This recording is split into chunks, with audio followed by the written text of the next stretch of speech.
Morning everybody, and welcome to the first Ometis webinar of 2024. This time we're going to be covering tabular reporting, which is a new piece of function that came out from Qlik at the back end of last year. On the call today, you've got myself, Neil Thorne. I'm head of origination at Qlik, and at Ometis, I beg your pardon. And you've also got my colleague, who many of you will know well, Chris Lofthouse, who is our commercial director, but he's also a Qlik partner ambassador. So, moving on to the agenda. I'm going to do some brief introductions now, and then I'm going to hand over to Chris, and Chris will position the tabular reporting within the Qlik platform. And then he'll provide a demonstration of the software, taking it from start to finish. And I've put question and answer session at the end, but please treat this as an open session. If you've got questions, put them in the chat, and if appropriate, I'll ask them of Chris there and then. If I think it will interrupt the flow too much, then I'll probably leave them until the end. But we will get to all of your questions in time. And then after that, we'll just do some next steps. So, Chris, could you just move me on to the next slide? So there's a lot of you on the call today who aren't customers of Ometis, so I just thought I'd better cover that off first, explain who we are. So we're the UK's largest dedicated Qlik consultancy. We are an elite partner for Qlik, which is the highest level that you can get.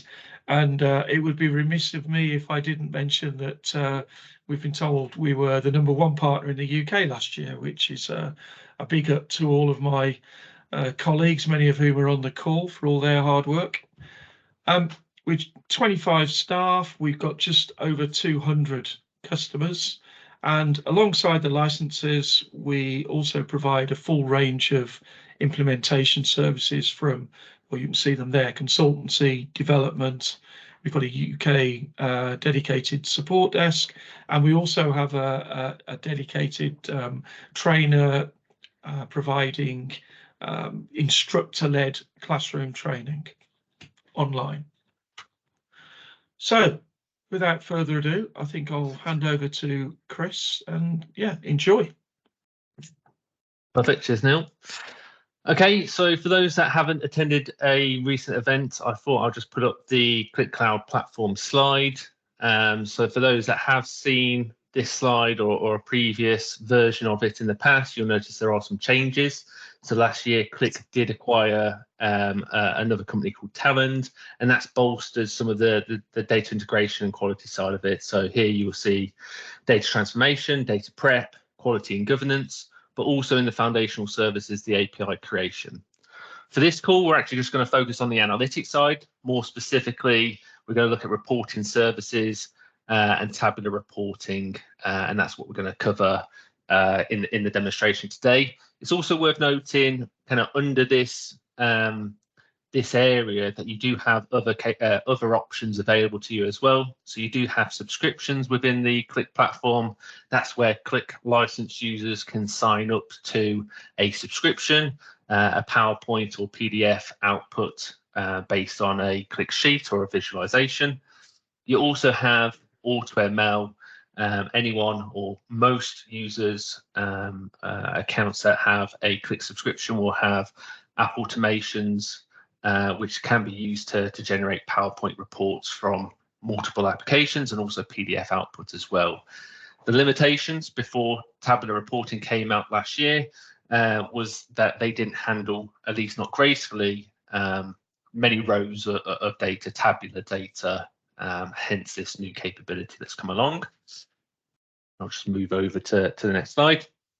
So for those that are new to the Qlik platform or haven't worked with the client managed version, which had imprinting, which covered this use case, tabular reporting is the automation and creation of Excel reports, static reports, and distributing those to recipients. That is using images of charts, data from tables or values and expressions from your Qlik applications, and placing them in a predefined template to then be built on a set schedule and out and distributed to an inbox or a folder of some sort. The main kind of benefits of this is obviously you're automating and scheduling those reports to be set on a set basis, a set frequency, and that is a time saver. You're not relying on human effort to be able to build those and send them out, so you're not having to worry about when people go on sick leave or on holiday, etc. You can also benefit from things like burst reporting, so that's where you're using a single template and using predefined filters to make sure that everyone gets their own slice of data and only the data that they potentially need, and automating that process as well. The other big advantage is that you can essentially send the data to unlicensed Qlik users. So these can be internal or external stakeholders, customers, suppliers, or other internal non-licensed Qlik users. So this means that you can put the data in the hands that need it, but they might not quite qualify to purchase them or give them access to a Qlik license, or simply they might not need the interactive nature that Qlik offers as part of that. You can also distribute to SharePoint folders. So if you need to do auditing of your data, so you can see it as of a particular point, you can automate that process. And it's also good for increasing adoption as well, allowing people to receive the data via different mediums, such as in an Excel format in your inbox, putting Qlik, or at least the data, in the forefront of people's minds, which can help obviously increase adoption and make people more inquisitive to go and have a look and drill into that data going forwards. I did mention very briefly there imprinting, so this is kind of the elephant in the room. So for those that have come from a client managed background, have got imprinting, and currently might be either still on client managed or in a hybrid setup, the question that's obviously going to come from that is, can we move our reports today? Fortunately, there's not going to be a clear-cut answer there. It is going to be a case of it depends. I hate giving that answer, but it just depends on how you're using imprinting, the complexity around those tabular reports. I have put some feature gaps on this slide which cover the specific gaps to Excel reports within imprinting. So, for example, PDF reporting and the ability to import filters. Those are on the short-term roadmaps, and there are some additional feature gaps there as well. I won't cover them in detail in this call, but or in this webinar. But if you are interested to know more, just get in touch, and we can go through what it means to you and how it might impact your ability to migrate. And now we'll jump into the demo. Neil mentioned at the start that if you do have any questions, feel free to ask those in the Q&A box. So there are some natural breakpoints during the demo, so feel free to pop those in, and we'll get those covered as and when we can. So what you'll notice with the demo, we're going to start off in Excel. So you don't have to open Qlik Sense to begin with. You don't have to open Qlik Cloud Analytics. You can just work simply within your Excel software.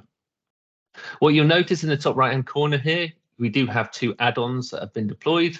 I've got two icons because I've got one for my pre-sales environment and one for my production environment.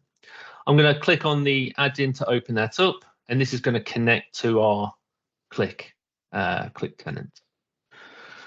When you first go in, you are asked to specify a space. You'll notice that these are all shared spaces, which is what Qlik supports at the moment. Managed spaces are on the roadmap. So I'm just going to connect to one of our demo spaces there, and we will connect to a specific application. Once you specify those, you can click Save, and that's built. And now we can go ahead and start building reports. At the top here, you've got various different elements. So you've got your charts, expression, levels, and pages. And lastly, you've got the ability to do a preview at any point in time as well. First thing I'm going to do is I'm just actually going to create a title. So I'm just going to use some of the built-in functionality within Excel here. And I'm just going to set this to be orange, and we'll just set the text to be white there as well. And we'll go ahead and give that a useful title. I'm going to spend too long on there. And then I'm also going to put in here a subtitle as well. I'm just going to specify when the data was last refreshed. So it's always good when you're dishing out data that you let the recipient know when that was last updated. So that's what we're gonna do with this subheader. You can obviously design this however you want. This is just an example. To do this, I'm actually going to use an expression. So you can connect to your existing variables that might be within your Qlik application. Add an expression to this as well, and this is using Qlik syntax. So I'm just going to add one to understand when the data was last refreshed. And for those that might be familiar with Qlik syntax, you can see here I'm just going to use the today function and format the date there as well. You do get a nice handy preview, so you don't have to run the report to understand if that's created it correctly. You should be able to spot any mistakes using that preview. Once we've done that, you can see it adds a tag in there. So that's just a reference for us to be able to work with. And then later on, when we actually come to preview the report, that'll update and fill in with the actual value, the evaluated expression there. Next, we're going to add in a chart. We're actually going to add in a couple of charts. We're adding a KPI, and we'll also add in a line chart. Typically, I recommend with this, you always work with the widest one there. So I'm going to actually work with the line chart in this case. When you add the chart, you get a list of all your sheets. So it's broken down nice and easily. That's an additional benefit over Printing Designer for those that are working with that particular product. And in here, we can expand this and we can see a list of all our objects that are on that particular sheet. It references this using the object ID, or if you've added a title, it'll include the title in there instead, so you can pick out those objects.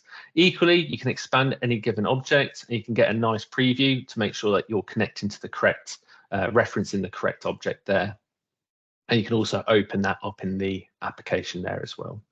I'll go ahead and click on the plus icon, and now I'll add a placeholder image of that in here. Again, for those that come from Printing, this placeholder used to just be a single generic image. With the add-on, you can see here, we get a nice representation of that. Just to make my life a little bit easier, I'm just going to turn on the snap to grid alignment. So that'll just make it a little bit easier to play with. And I'll just size that a little bit. I'm not going to get too conscious around the layout at this point. I'm just going to get the objects on the sheet, and we'll finalize the layout once we need to. What you notice there is when Qlik first added it, it added quite a big object. That's because I'm relatively zoomed in here at 200%. So we're changing the scale here. Now, for those, again, that come from an Printing background, that meant that you used to have to mess around with the data displayed, height and width. In this case, you can just do a refresh of the chart, and it'll update according to the size of the object that you've done there. So there you can see it's very zoomed in, but you do get the ability to zoom out with this as well. Again, I'm just going to set that to 80%, and that will update accordingly. And again, we'll finesse it later on once we've got all the objects in. Next, we'll go ahead and add in another object. So here you can see that we've got the KPIs down here. I'm just going to add in one of those KPIs, which we'll put beside our particular object. Chris, we've just been asked the question, can we reference multiple reports in a single workbook? No, so at the moment, it can only support one Qlik application. So you can reference multiple sheets, multiple objects, but it's one Qlik application. So It was relatively common practice with like M printing, that you would typically just combine everything into one application anyway, combine those data models. The advantage of doing that anyway is that you're opening up one Qlik app as opposed to multiple, which can potentially slow things down, especially when you're on the client managed version. But in this case, yeah, it's just the one at this point. So now we've added in two objects. We'll go ahead and add in a table, because obviously it'll be a bit unusual to demonstrate tabular reporting without a table of data in here. So we'll go and add in one of the tables I added earlier, which is the sales breakdown. Again, you could do a preview, but I'm just going to go click on the plus icon here. When you're working with tables, you can either choose to add the table as a single reference tag, and that means it will just expand based on the table settings within the Qlik object.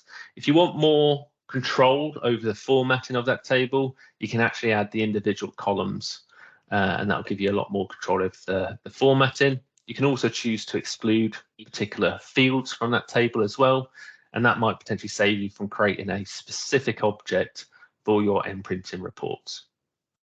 M-printing? Tabular reports, not M-printing. Next, what we'll go do is we're just going to specify some of the formatting options here. So if I highlight this, we can insert this as a table. And here you can see it's messed around with the column widths, which is why I recommend that you don't mess around with the layouts ahead of time. Because we're going to be changing the format, we're going to have some bandings on like the rows. You do need to disable the keep source formats, otherwise the Qlik object will always override these. So I'm just going to untick that, but I'm also going to enable the total row at the bottom, so we can output this with a totals row. Because we've turned off the source formats, that does mean that we need to specify the formatting of the columns in here. So I'm just going to go ahead and do that for some of these. And we'll just set this to a number. Obviously, you could set these to be monetary amounts. I'm just going to separate between number and percentage.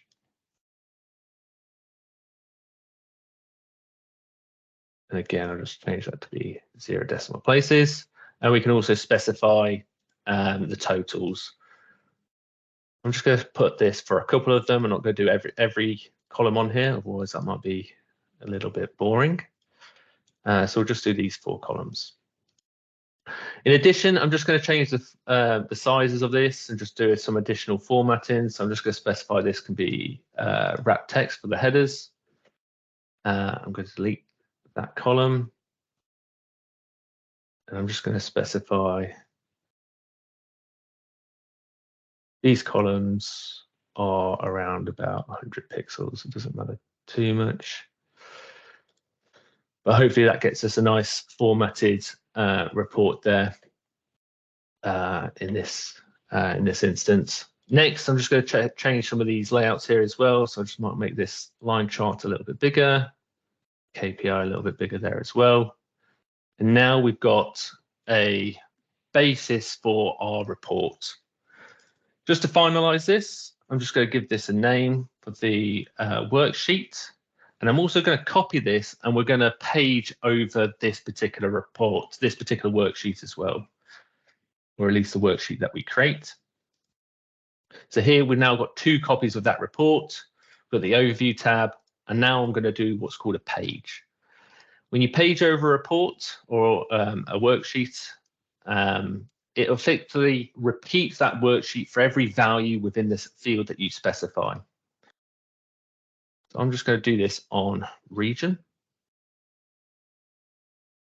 and then add in region name there. So here you can see it's changed the worksheet name to be region name, and it's also given this tag as well. We'll use this to replace the title at the top. So what we're going to end up with is the overview and also a worksheet for every region within here. Last thing to do is just click on save. And I'm just going to save this to my desktop. I'm just going to give this a name here as well. And now we've got that. We've got. We'll go ahead and preview the results. This will be a good time to ask any questions, Neil. Okay, fair enough. Let me just grab one. So I've done a few of them as we've gone along. What was the other ones have we got? Oh yeah, so we've been asked about the, is it included within the SaaS subscription? So there's licensing questions rather than technical ones at this stage. Yeah. Or so is it? You get 100 free reports generated per month. We will talk about what that means after the demo. But yeah, you get 100 free reports per month included with your subscription, and you can buy additional packs above and beyond that. So that's actually generated nice and quickly there. So here you can see at the bottom, we've got the overview tab, and then we've repeated that worksheet that we paged over for every region in here. So we've got 4 regions, central, and we've got a worksheet for each of those. So I'll just go ahead and close it down. That copy. So now we're uploading this to our Qlik environment.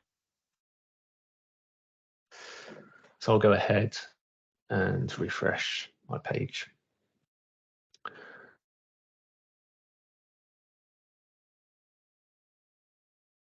So here you can see this is the Qlik app where we're downloading a copy of those visualizations from. And I'll go under the Prepare tab. You've now got this reporting option. Remember, you only have this, but this will be available in Managed Spaces at some point in the future, I'd imagine. To create the distribution side of it, we need to upload our template that we've just created. I'm just going to browse my template. So there we named one called Tabular Webinar. So I'm just going to go ahead and open this. Once I've uploaded that, we can start working on adding in our report tasks. But first, we need to then specify recipients. So you might have already uploaded your recipients ahead of time because you might have existing templates. In this case, we'll just have a look at what this looks, the work involved for this. So this is on an app basis. Qlik does give you a download example, which if I open up this example, you'll see some example users in there, which you can use as a basis to create this. So these are just the recipients' names, the emails, filters that should be applied to that particular user, so user-based filters, and any groups that they should belong to, which is a comma-separated list there. You can also specify your groups there as well. Filters need to be added manually currently, but we should hopefully see those added in this import list at some point in the future as well. I've actually already created one of these, which I'm just going to connect to now. And what this is going to do behind the scenes is it's going to create the script necessary to import those recipients and add it to the actual script of the application. So it's just worth noting that it does get appended to your Qlik script for that app. And here you can see it's reloaded the app and it's added those users there. I can click on one of those options to see the users that's added. The top option is my work email. And there you can see I've added myself to the sales group, and I've also applied a filter called My Regions. If I go to the Groups tab, you can see here we've got a single group which has one recipient, which is that top recipient previously. And again, just to repeat, these can be internal or external recipients. So they can be non-licensed Qlik users that receive these reports. You notice I added a filter against one of these as well. We'll just go ahead and add that filter in here just to show you what that kind of looks like. So that previously I created one called My Regions. You can add the filter. This can be applied on any field within the application. And as you'd expect, we're going to filter down on the region name, and we'll just confirm that. In here, we'll get a list of all the different region values. I'm just going to select all apart from Western, but if you wanted to, you could choose to click Western and exclude that option. So if additional values get added over time, you'll see all options apart from that. In this case, I'm just going to keep it simple and select those 3 options there.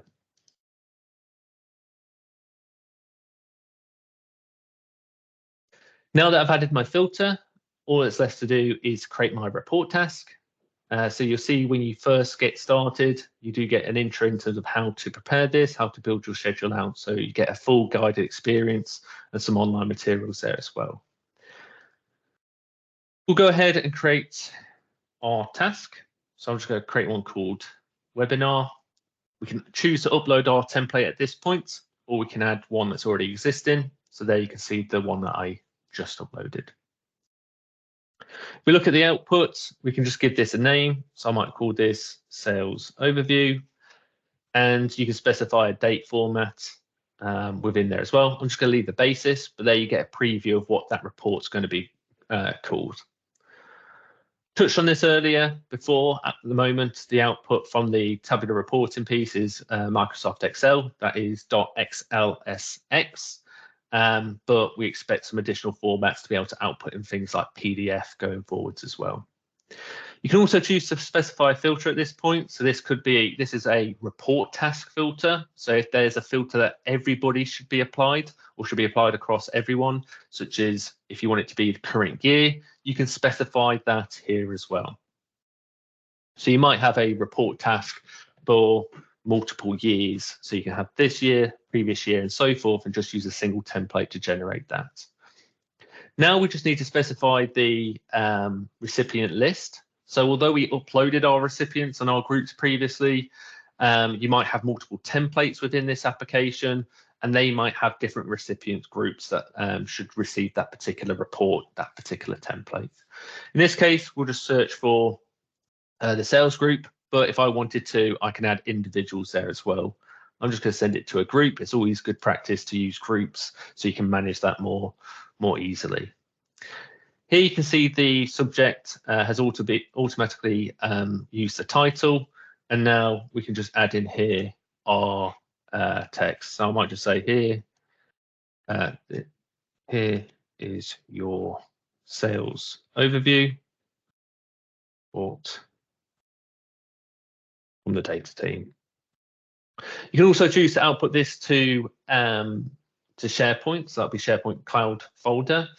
So you've got an audit trail of that, so you can see what's been sent out as well. Next is to specify the actual schedule. So you can do this every time the data is refreshed. So based on when the application updates is reloaded, or you can specify a fixed time for this. So you could do this daily, weekly. You can specify the days of the week. You get the same scheduling capabilities that you'll be used to if you scheduled a Qlik application in the past. So you can select the specific days, the first day, the last day, 16th. For this instance, it doesn't really matter. I'm just going to click on save. You can also specify when to run this to, until a particular date, between 2 dates, and so forth. I'm just going to click.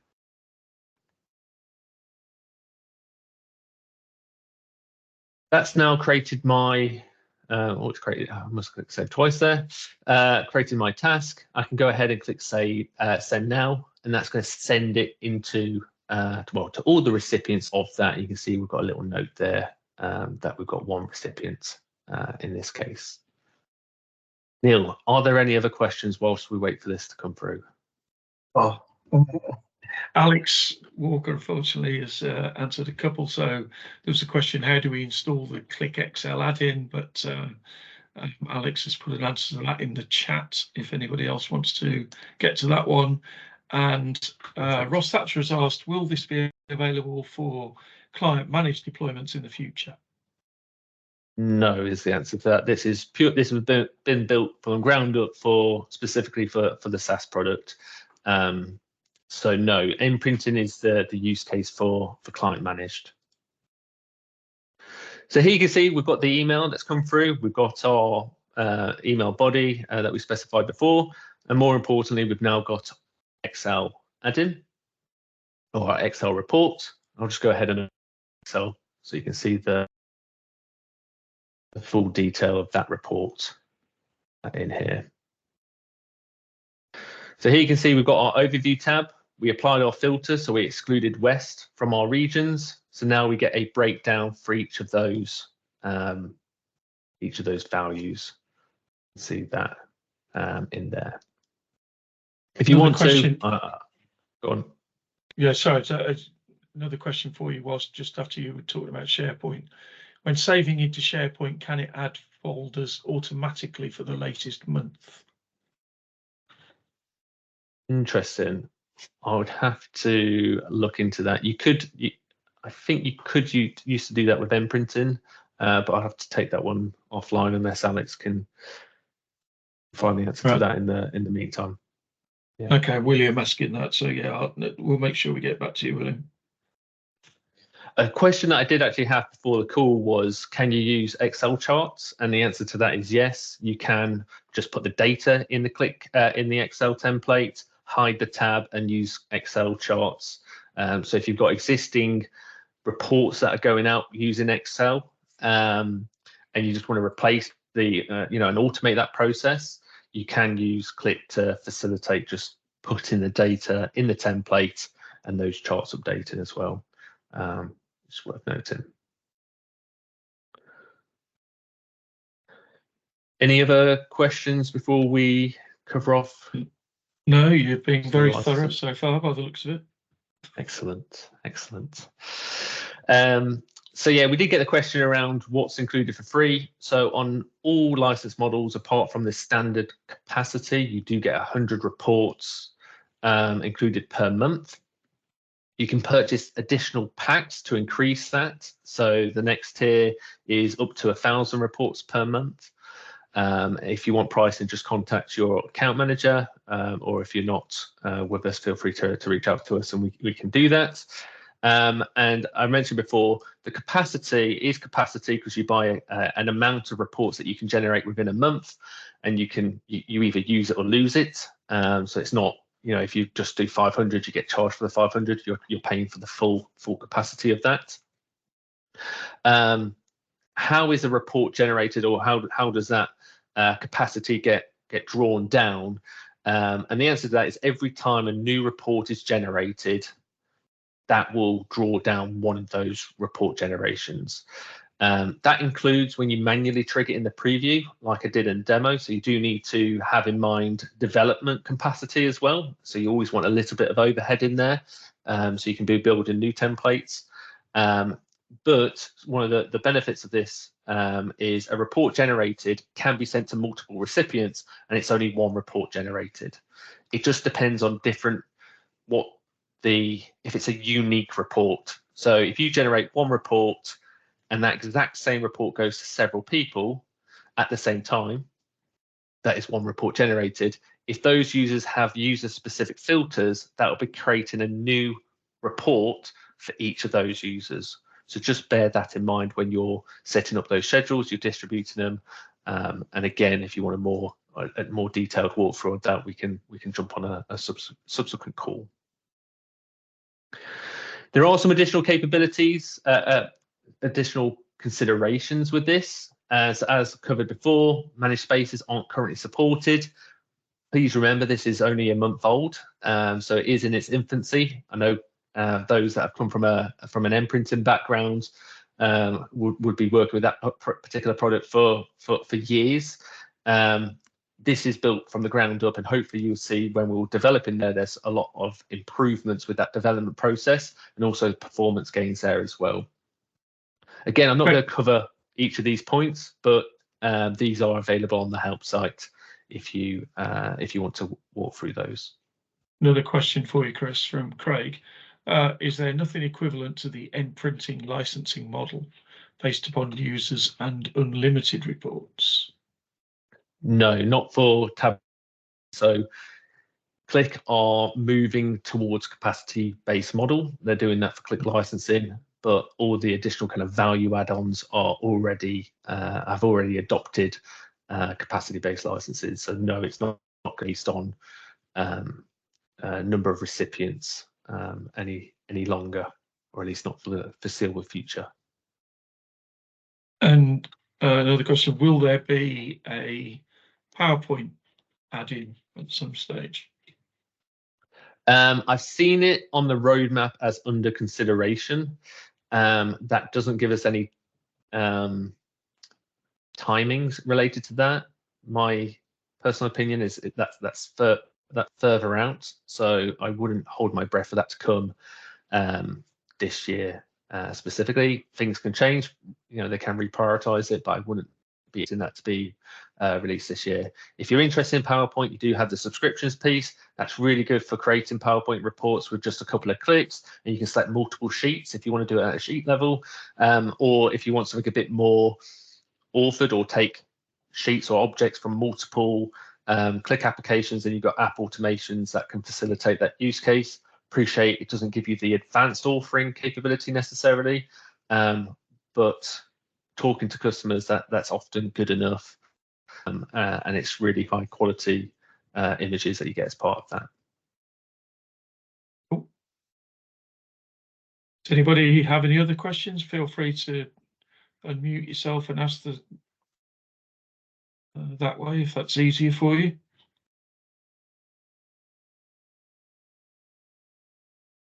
Silence. Oh no, there we go. Oh no, sorry. Alex is answering some of the questions in the chat as well. So if we come to sort of next steps, you know, if you've got further questions about this, then please do get in touch, you know, via the Ometis website, or, you know, via people that you know within the company. Please do read our blog on the subject as well, which is available on the website. The recording of this will be placed on our YouTube channel, where there are other previous webinars as well for you to look through if you wish. Lastly, I ask this on every webinar. You know, if you've got other topics you would like us to cover, please do let us know, because you know, we want to make sure we're covering stuff that is of interest to you. I will be sending out a sort of quick review form, so yeah, let us know what you thought of what we were covering and what we missed and how we can improve it next time. Your best way to keep in touch with what we're talking about is via our LinkedIn page. So please do follow us on that. If you use LinkedIn, it will give you all the most up-to-date stuff on there. We are going to be running these webinars once or twice a month, although saying that, we've got 3 weeks running, which is a bit daunting. We've got another one next week, which is covering the use of AI for student retention. So it's a bit higher education focused, that one. But, you know, there will be other use cases for AutoML, which we can talk about at some stage. And at the end of the month, I've still got to send out the invite for that, which is about write-back facilities. So being able to add comments or change data on your Qlik Sense dashboards, and that's using a piece of functionality called Infinity Forms. And so, yeah, that one will be on the 30th, and we'll carry on releasing other webinars as we come up with them. But yeah, lastly, thank you very much for your time. I hope it's been useful, and we look forward to seeing you on future webinars. Thank you very much. Cheers, everyone.